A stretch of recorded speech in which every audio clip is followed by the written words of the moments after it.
Welcome to Penrose Learning, where we make understanding easy. You must start by verifying you legitimately control the iPhone. Make sure you know the Apple ID tied to screen time or have the device owner present. Gather proof of purchase, the serial number, and any family organizer details. These are essential when you contact support. Once you have documentation, you can proceed through official recovery options. Do not attempt workarounds that defeat security. Apple blocks unofficial bypasses, and those can permanently lock the device or violate policies.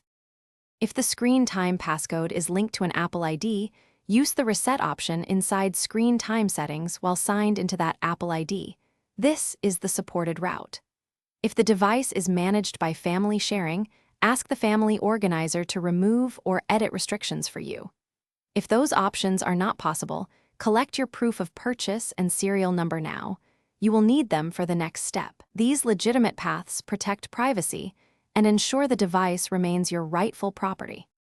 When account recovery and family options fail, reach out to Apple support or visit an Apple store with your proof of purchase and ID. Apple can guide you through account recovery or device reactivation. They will not bypass locks without verifying ownership. A factory erase can remove settings, but will still require the original Apple ID for activation lock, so make sure you can authenticate.